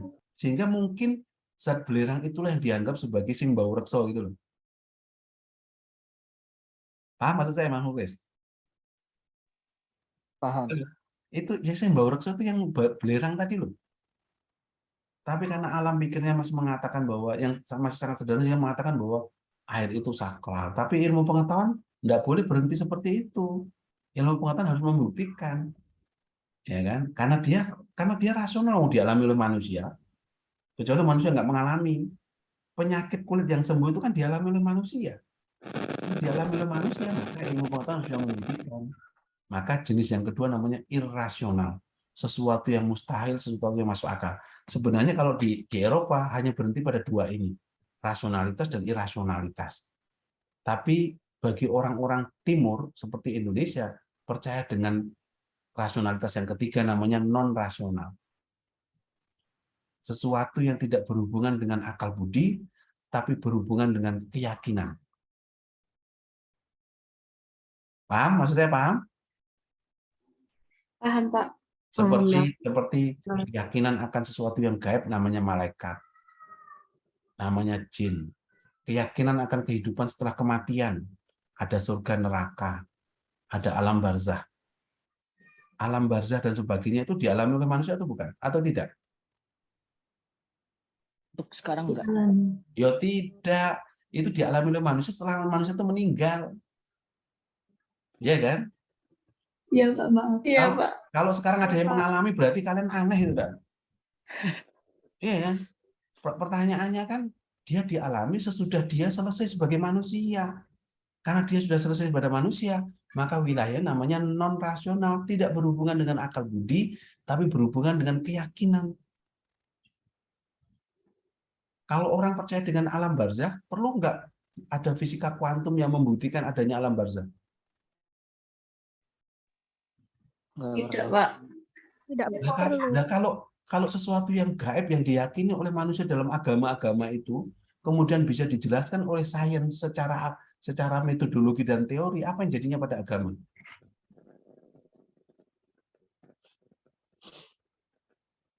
Apa jadinya? Agama kehilangan sakralitasnya. Ada fisika kuantum bisa menjelaskan, oh Bapak Ibu, nenek moyang kita di surga lagi ngapain itu. Atau para penjahat di neraka lagi ngapain itu loh. Ada nggak ilmu yang bisa membuktikan itu? Enggak ada ya. Tidak Tidak, ada. Pak. Itu wilayah keyakinan. Itu bedanya keyakinan dengan sains. Sains itu kalau dia salah, gugurlah sebagai sains. Keyakinan itu tidak ada hubungannya dengan salah benar. Oh, nyatanya keyakinan kita bisa beda. Iya enggak? Sesuatu kalau itu keyakinan itu meskipun salah masih banyak orang meyakini. Bagi kita, Lia Eden itu, tahu Lia Eden ya? Yang punya Taman Eden yang mengaku dia Jibril, mengaku dia malaikat itu loh. Tahu, Pak. Bagi banyak dalam pemahaman saya itu nggak logis. Tapi umatnya meyakini. Ya kan? Nah, ini yang perlu dipahami. Irasional, rasionalitas, irasional, dan non-rasional. Agama itu wilayah non-rasional. Wilayah keyakinan kita. Kalau saya ditanya, Pak Alis buat apa sholat? Nah, karena saya yakin bahwa sholat itu salah satu sarana kita menyembah Tuhan. Kalau kamu nggak yakin, ya sudah gitu. Kan begitu logikanya ya. Ya sudah, buat apa kita berdebat dengan itu? Sesuatu perdebatan yang aporia. Tahu aporia? Perdebatan yang tidak pernah selesai. Ya. Gimana cara membuktikan Nabi Musa melempar tongkat dan membelah Laut Merah itu loh. Cara membuktikannya gimana? Bagi orang yang tidak percaya agama itu mitos. Tapi orang yang percaya agama itulah mukjizat. Itu yang mau nulis ya. Halo, Mulis. Hai. Oke, Pak. Tak pikir turu ya. Nah, pertanyaan saya. Makanya tadi saya menyebut ilmu pengetahuan itu kalau dia salah, dia tidak berlaku sebagai ilmu. Karena ada pembuktiannya. Tapi keyakinan itu kalau salah, masih ada orang yang meyakini. Nah, kalau saya buat pertanyaan ini. Bumi itu bulat atau datar? Keyakinan atau ilmu pengetahuan? Ilmu Ilmu pengetahuan, Pak. pengetahuan. Ilmu pengetahuan karena manusia bisa Melihatnya Bisa secara benar. teliti. Tapi ternyata sekarang ada orang yang meyakini bahwa bumi itu datar sebagai sebuah keyakinan. Kalau sebagai sebuah keyakinan ya monggo. Tapi kalau itu sains dia dibuktikan kan begitu ya logikanya ya. Iya. Sebagai sains itu dibuktikan, tapi sebagai sebuah keyakinan ya monggo kalau itu diyakini sebagai sebuah keyakinan. Kan ada kan sekelompok orang yang menganggap bahwa bumi itu datar. Masih ada kan? masih Ada, ada, Pak. Pak. Ya, dan mungkin jangan-jangan di antaranya adalah kalian itu loh. Di antaranya. Ayo Fadila mau nanya apa? Oh iya, baik Pak. Saya agak tertarik ya Pak dengan Boleh kisah tidak tertarik ya? mitologi. Ya, saya tertarik dengan kisah mitologi yang ada di tanah Hindustan, Pak, yaitu Mahabharata. Nah, itu ada sosok satu tokoh yang menurut saya itu seperti mempunyai pemikiran tingkat tinggi, seperti apa ya? Ada di dalamnya itu dunia kefilsafatan, Pak, yaitu Sri Krishna. Merupakan kayak menurut kepercayaan orang Hindu itu seperti titik apa ya, Pak, pemikiran dan pengetahuan gitu yang tinggi gitu, Pak. Nah, mungkin apa menurut filsafat sendiri gimana pergulatan antara baik dan buruk, benar dan salah itu, Pak? Terima kasih, Pak. Ini pertanyaan yang menguji saya ini. Ramayana Mahabharata itu sebuah cerita yang luar biasa, yang tidak sembarangan orang bisa menciptakan sebuah cerita-cerita itu. Tidak Iya, sembarangan Pak. orang, luar biasa. Karena logis, cara berceritanya logis, kan gitu kan? Banyak Iya, value Pak. yang diajarkan, yang itu adalah pertarungan antara kejahatan dengan keburukan, antara Kurawa dan Pandawa dan sebagainya. Yang kalau kemudian di Jawa cerita-cerita wayang itu diakulturasi dengan menciptakan tokoh-tokoh khas Jawa yang sehingga muncul istilah ada Punokawan. Di Ramayana Mahabharata yang asli nggak ada Punokawan, nggak ada Semar, Petruk, Gareng, Bagong. Itu karena proses karena akulturasi yang mencoba mengindigenuskan tradisi-tradisi dari luar supaya punya kedekatan dengan tradisi-tradisi yang ada di Indonesia itu. Sehingga diciptakanlah tokoh namanya Punokawan. Punokawan tokoh namanya Semar. Semar dari kata Ismar. Makanya jalannya Semar mesti nunjuk gitu kan. Ismar itu kan nunjuk. Bil haqi wa bil batil. Nunjuk yang hak dan yang batil. Makanya Semar itu mesti nasihat kebaikan. Semar itu dianggap sebagai penjelmaan dewa. Karena dewa itu pasti memberikan nasihat kebaikan. Maka Semar itu kan sejalannya mesti nunjuk gini kan. Ya kan? Ismar. Menunjuk yang baik dan benar, bil haqi wa bil batil. Maka Semar nggak mungkin jadi provokator. Ya kan? Semar itu adalah sebuah kearifan yang luar biasa dari sosok yang sempurna itu. Dari sosok penjelma itu. Ya kan? Beda dengan Sengkuni. Kalau Sengkuni kan provokator. Menclok di sana kayak bunglon lah. Ya. Ramayana Mahabharata itu seperti representasi kehidupan umat manusia itu loh. Pertarungan kebaikan kejahatan, ada manusia yang culas, ada manusia yang protagonis, ada manusia yang antagonis, ada manusia lemah, ada manusia kuat, ada manusia yang sangat rupawan tapi baik budi namanya Arjun ya. Makanya kalau kalian nonton Ramayana Mahabharata kan sosok Arjun kan nggak mungkin bentuknya kayak cakil kan. Pernah nonton Ramayana Mahabharata nggak di TV di Antv? Iya, Pernah, Pak. Pemerannya Pernah Arjuna. kaset. Pemerannya Arjuna coba lihat. Mesti kan diidolakan oleh banyak orang kan. Arjuna iya, sosok betul sekali. rupawan yang baik budi. Kalau di Jawa kemudian diakulturasi menjadi Arjun itu menjadi Janoko. Tahu Janoko ya? Janoko berasal dari kata Janatuka. Janatuka itu adalah orang itu adalah ahli surga itu. Makanya kalau di tradisi orang Jawa itu, kalau orang hamil 7 bulanan itu biasanya ada modin yang 7 bulanan dulu, mitoni ya namanya ya kalau di Jawa ya. Mitoni 7 bulanan itu di Jawa itu ngambil sebutir cengkir kelapa. Modin itu pasti cengkir itu digambar Arjuna. Digambar Janoko karena dia berpengharapan suatu saat nanti jabang bayi yang lahir menjadi Janoko, menjadi ahli surga. Kalau lahir sebagai cakil ya wallahu a'lam bishawab ya. Tahu cakil kan? Cakil yang Iya, tahu. orang kayak ya cakil itu ya kayak cakil yang buto itu yang buto itu selalu representasi kejahatan dan sebagainya itu. Nah, itu menarik. Makanya sebenarnya dalam kehidupan manusia itu kan selalu hadir yang seperti itu. Jadi memahami kehidupan nggak boleh saklek. Nggak boleh hitam putih. Segala sesuatu niscaya terjadi gitu loh. Ya kan? Karena memang itu godaan manusia. Maka kalau kalian lihat di Ramayana Mahabharata, perebutannya mesti sama dengan kalau kalian lihat di teks-teks di agama Islam misalnya, perebutannya pada 3 hal. Itu godaan manusia abadi. Apa itu? Kekuasaan. 3 hal, tidak cuma kekuasaan. Harta tahta wanita. Nah, kalau Fadilah menyebut wanita, karena bias gender, kalau saya menyebut harta tahta asmara. Boleh nggak saya tidak menyebut wanita, tapi harta tahta asmara? Iya, betul. Iya, karena laki-laki dan perempuan punya hasrat yang sama terkait dengan persoalan seksualitas. Jadi godaan abadi manusia dalam teks-teks kitab suci maupun dalam Ramayana Mahabharata selalu tercermin pada 3 hal itu loh. Manusia itu kalau tidak terjebak pada harta, tidak terjebak pada tahta, juga terjebak pada persoalan asmara. Jangan-jangan Ferry Sambo itu terjebak pada 3-tiganya itu. Jika kita tulis tentang harta, tahta, asmara, dan Ferry Sambo, ini kita menarik kan tulisan artikel di koran kayak gitu.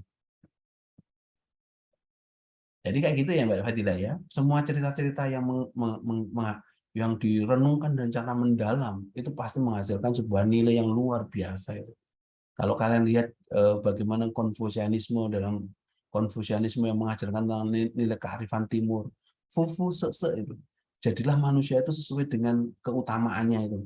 Kalau kamu jadi seorang pemimpin, jadilah pemimpin dengan keutamaan memimpin. Kalau kamu jadi rakyat, jadilah rakyat yang dengan keutamaannya sebagai rakyat.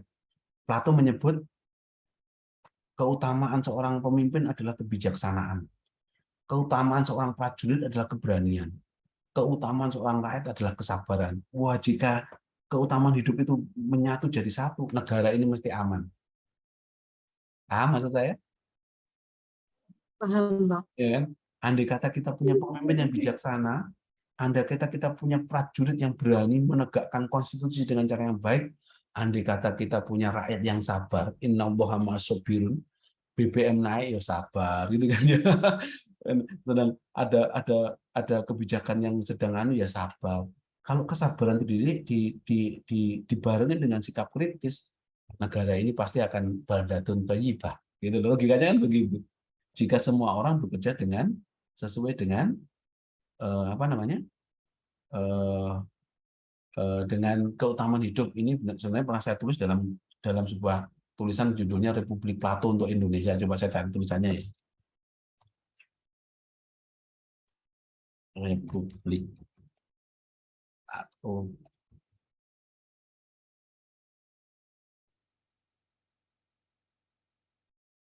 Lihat tulisan saya juga. Mudah-mudahan ada. Oh, nggak ada.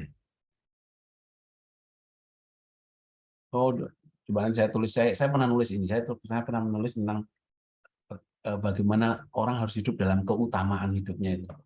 Kalau orang sudah tahu di mana dia ada dalam keutamaan itu, maka dia nggak akan tergesa-gesa dalam mengambil kesimpulan. Itu khairutun nisa wis leleh wis do kesel wisan. Itu di mana kalian kuliah itu? Nisa. Sakno itu romangan wong telu gitu. Itu nasib anak kos itu mesti. Itu Nisa. Sakno itu enggak. Ini mesti yang kos-kosan ya? Coba lihat. Mesti belum makan siang itu. Makanan pokok anak kos itu kan Indomie rebus sama mie sedap. Itu makanan pokok itu. Dulu kan saya juga kos saya dulu ketika kuliah. Bahkan ketika saya pertama kali jadi dosen, saya kos di Gubeng Airlangga Gang 4 nomor 8 itu. Ada yang kos di Gubeng Airlangga nggak? Saya dulu kos di situ. Saya, Oh, Zafira kos di situ? tapi saya di Gubeng Airlangga 5, Pak. Oh, 5 itu berarti sebelah. Dekatnya sungai itu ya? Atau agak ke belakang itu? Oh, dulu saya kos di setiap Sabtu Minggu saya pulang ya bawa mie rebus itu 10 biji untuk direbus. Jadi itu makanan pokok itu. Saya nggak bayangkan jika Indomie rebus itu bangkrut dulu. Saya nggak bayangkan nasib para mahasiswa kos itu. Gitu ya, Mbak. Siapa tadi yang nanya tadi ya? Saya, Pak. Oh, Mbak Fadila. Ya, baik. Amaan. Iya, tapi saya agak masih bertanya-tanya bagaimana orang terdahulu bisa mempunyai pemikiran seperti itu ya, Pak, seperti yang ada di Mahabharata itu sebagai cikal bakal peradaban manusia antara baik dan buruk itu. Lah memangnya orang cerdas tuh hidup hanya ada pada zaman sekarang? Jangan-jangan zaman sekarang itu hanya mengulang-ulang saja dari apa yang ditemukan zaman terdahulu. Ya? Dulu itu orang melakukan perenungan yang mendalam yang luar biasa itu loh. Perenungan yang mendalam itulah melahirkan sebuah karya yang monumental. Makanya karya-karya itu kan dikenang sepanjang hayat. Kenapa? Karena karyanya punya nilai sastra. Ya. Tokoh-tokoh seperti itulah yang saya sebut sebagai tokoh immortality. Immortality itu adalah hidup sepanjang hayat. Mereka saya sebut sebagai pahlawan. Mati sekali tapi hidupnya berkali-kali. Beda dengan pecundang kan, kalau pecundang itu hidup sekali, matinya berkali-kali. Tapi kalau pahlawan itu mati sekali, hidupnya berkali-kali. Beda ya. Bahasa saya penuh dengan quote ya. Bahasa saya adalah bahasa yang layak kutip di TikTok dan di Facebook. Jadi pesan kehidupan. Kata Listiono Santoso, pahlawan adalah seseorang yang mati sekali, hidupnya berkali-kali. Beda dengan pecundang. Pecundang adalah orang yang hidup sekali, tapi matinya berkali-kali. Bahkan kalau tak hidup, dia didoakan segera mati. Nah, hidup ini pilihan. Mau jadi pecundang atau jadi pahlawan. Hidup itu pilihan. Kalau jadi pahlawan, berarti harus kontributif, harus bermanfaat, harus bisa menghasilkan sebuah jejak positif. Sehingga kita dikenang sepanjang hayat. Itu Mbak Fadila ya. Iya, Sehingga baik. kalau Terima sudah kasih. mati, masih ada orang yang mengirim Fatihah pada kita itu loh. Bayangkan kalau itu nggak dikenang. Melakukan kuburan dulu. Sing mati nang kono gitu. Wong pecundang. Dan gitu kan. Coba kalian, saya pernah nonton sebuah film animasi dari Kolombia kalau enggak Kolombia kalau salah. Judulnya Coco, si Coco itu loh, Coco itu loh, tahu nggak? Meksiko ya, Pak? Tahu, Apa Pak. namanya, Chris? Coco atau Coco itu Pernah, namanya? Pak. Disney. Koko, Pak. Coco Yang yang anu kan, dunia orang-orang mati kalau nggak salah. dunia orang mati yang akhirnya ketemu siapa pembunuh kakeknya itu loh. Yang Iya, ada Iya. orang di sedih banget itu. dalam kehidupan nyata memuja seorang penyanyi legendaris, tapi ternyata dia adalah seorang pecundang itu loh. Dan si Koko itu kan ternyata ada seorang yang mati nggak akan bisa masuk ke alam selanjutnya karena keturunannya Nggak diingat. nggak ada yang mengingat dia itu loh. Bayangkan gitu. Karena fotonya disobek oleh neneknya saking bencinya karena salah informasi, dan manusia kehidupan orang mati itu nggak akan sampai ke alam selanjutnya. Kenapa? Karena di kehidupan nyata nggak ada orang yang mengingat sama sekali itu. Itu luar biasa. Ini sebuah mitologi yang luar biasa. Saya bilang, wah, ini saya pernah nonton itu. Ya kan? Sehingga kadang-kadang saya pernah nonton sama anak-anak saya itu. Ya kan? Saya bilang, coba itu deh, coba lihat. Ternyata di negara lain pun ada sebuah cerita seperti ini, bahwa suatu saat kalau kita nggak dikenang oleh anak cucu kita itu kan kematian kita itu fisama wati wal aks, antara dunia dan lain nggak bisa nyambung itu. Maga, kematian yang maga katanya gitu. Maka Fadila, cerita-cerita seperti itu hanya sama seperti karya sastra. Kita bisa mengenang Armin Pani, Sanusi Pani, Hamka dalam Tenggelamnya Kaval van der Weijs misalnya. Karena novel yang dia karang punya nilai sastra, sehingga punya nilai yang kemudian dikenang oleh sepanjang hayat itu. Meskipun dia sudah mati bertahun-tahun yang lalu, orang masih pengen mengimajinasikan membaca karyanya kan. Kalian tahu Shakespeare? Ditulis ditulis abad 16-17, sampai sekarang orang masih mengimajinasikan seperti Romeo and Juliet gitu. Iya ya. Berarti kan itu karya sastra yang punya luar biasa. Coba kalau kalian baca karya sastra yang belakangan muncul, sekali terbit booming, setelah itu hilang, tenggelam, nggak ada orang yang mengenang. Kenapa? Karena nggak punya nilai sastra. Muncul sekilas, selesai. Sama seperti lagu-lagu. Coba lagu-lagu orang yang ditulis dengan refleksi yang mendalam. Lir ilir, tanduri wis sumilir. Sampai sekarang orang pengen nyanyikan itu loh. Coba lagu-lagu yang booming belakangan. Lagunya Smash, lagunya BTS, lagunya Blackpink. Muncul setelah itu selesai. Coba dengarkan lagunya Ebit G. Ade. Pernah dengar lagunya Ebit G. Ade? Pernah, Pak. Pernah, Pak.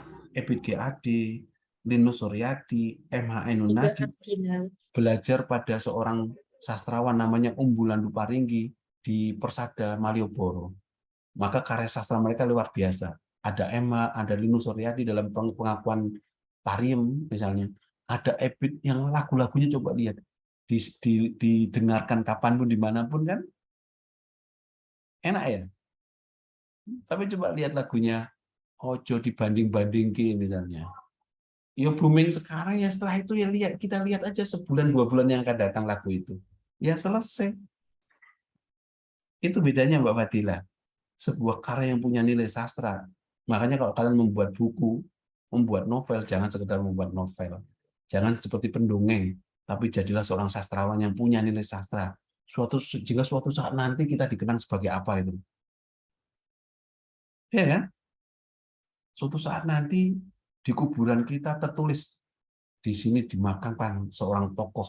Misalnya kalau cuma nama saja ya gampang. Nisan kita gampang ditulis Listiono, ditulis siapa gampang itu. Tapi apakah anak cucu kita mengenang kita? Belum tentu. Gitu ya Fadila ya. Ya, baik Pak, terima kasih penjelasannya. Oke, gitu teman-teman ya. Ini materi belum tak sampaikan. Kuliah saya isinya dongeng, isinya cerita, membebaskan pikiran dari akal normal menuju akal sehat. Jangan berpikir hanya kenormalan, tapi berpikirlah pada sebuah kesehatan. Kesehatan berpikir lebih baik daripada kenormalan berpikir. Jadi kita berpikir dengan akal sehat, bukan akal normal. Money politik itu normal secara politik, tapi nggak sehat. Paham ya? Paham, Pak. Nah, kita pikir dengan akal sehat. Kita kedepankan akal sehat. Nah, sehingga nanti materi-materi itu bisa kalian lihat di Hebat Learning, dari buku, dari video pembelajaran saya. Tapi yang paling utama adalah kalian bisa mengambil nilai dari apa yang saya sampaikan. Kita berdiskusi dengan contoh-contoh konkret. Begitu teman-teman? Saya kok suka dengan ekspresinya kelompok ini loh, Khairatun Nisa ini. Coba lihat ini. Saya kok sedang suka dengan lihat cara mereka sedang kuliah itu. Yang satu sedang menjelaskan materi, yang satu sedang asik mendengarkan yang menjelaskan. Paling dia ngomong, nanti sore kita masak apa ya? Langsung lihat kita itu. Ini yang Nisa yang mana? Ini yang Nisa yang mana? Kalau untuk Nisa yang mana? Kalian sedang di kos ya? Ya, Pak. Iya, Pak. Kalian tadi sedang rebukan nanti sore mau masak apa gitu ya? Oh, enggak. Enggak, Pak. Wah, perempuan tuh harus masak itu hobi yang menyenangkan. Nanti kalian lihat di Instagram saya, kunjungi Instagram saya, di situ ada banyak masakan yang saya buat. Saya masak sendiri. Laki-laki kalau sudah masak, maka dia sedang bahagia. Itu beruntunglah seorang istri ketika ketemu laki-lakinya sedang masak di dapur. Wah, itu dia sedang mencerminkan laki-laki yang sedang bahagia. Kalau laki-laki suka masak, maka dia nggak suka punya narasi kekerasan, narasi penganiayaan, narasi bullying itu nggak punya. Kalau laki-laki punya hobi masak, ya. Golek bojo laki-laki yang bisa masak.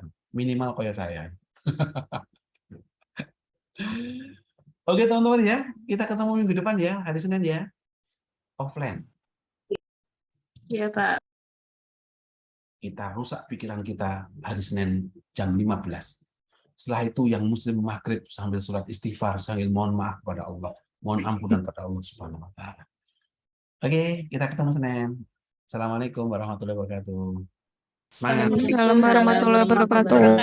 Terima kasih, Pak. Terima kasih, Pak. Izin Jangan keluar. makasih. Izin keluar, Pak. Ini sebuah kok makasih ya, jangan-jangan kalau apa yang saya ajarkan benar, kalau salah jangan makasih lah. Iya, maaf Pak. Ya. Jangan maaf loh, saya nggak membuat kesalahan kok. Ya udah Pak, saya izin keluar aja Pak. Nah, bilang aja, saya izin keluar Pak, saya sudah bosan lihat Bapak. Oke, sukses ya.